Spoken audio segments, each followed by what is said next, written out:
Wikileaks, et c'est un site internet qui publie des documents classés confidentiels fondés par Julian Assange en 2006. La raison d'être du site internet est tout simplement de donner de la visibilité aux lanceurs d'alerte et aux fuites d'informations provenant donc de sources anonymes. Wikileaks protège toujours leurs sources. Plusieurs millions de documents relatifs à des scandales de corruption, d'espionnage, de violation de droits de l'homme ont été publiés sur le site depuis la création. Moi, je trouve ça plutôt intéressant d'avoir accès à des documents confidentiels. On peut vraiment savoir la vérité et en savoir plus sur des sujets bien précis. Les documents sont ainsi soumis à une analyse par des éditeurs, des relecteurs et des correcteurs de Wikileaks bien informés. Voilà, ce sont leurs termes. À partir de juillet 2010, les révélations du site Wikileaks ont commencé à être relayées par de grands quotidiens nationaux. C'est notamment le cas du New York Times, de The Guardian, de Le Monde et j'en passe. Wikileaks faisait, grâce à ces leaks, souvent la une de ces différents journaux. Il est intéressant de noter qu'un blocus financier a été orchestré à l'encontre du site Wikileaks par Visa, Mastercard, Bank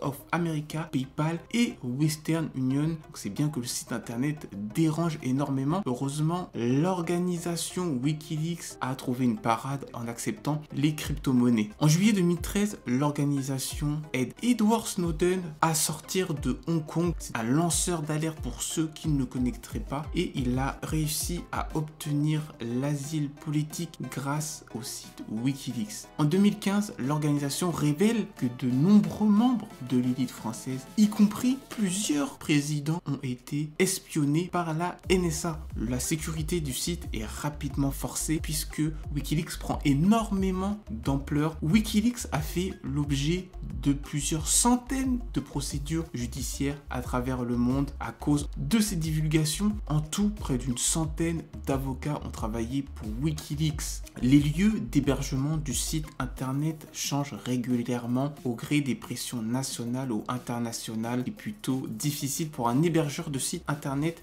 d'héberger le site Wikileaks. Il existe des alternatives à Wikileaks, certes beaucoup moins médiatiques. Alors il s'agit de Secrecy News, le lien est dans la description. Il y a également Cryptome. Voilà, j'aimerais finir en tout dernier par vous proposer quelques films et documentaires parlant de Wikileaks. Je vous mets les liens en description. Vous voyez voilà les 5 films qui s'affichent à l'écran. Les documentaires sont vraiment bien faits, bien réalisés. Les amis, j'espère que cette vidéo vous a plu, vous a appris des choses. J'espère que maintenant vous comprenez mieux ce qu'est le site internet Wikileaks. Si c'est le cas, n'hésite pas à cliquer sur le bouton s'abonner dès maintenant afin de ne rater aucune de mes prochaines vidéos. Et je te dis à très bientôt. Salut!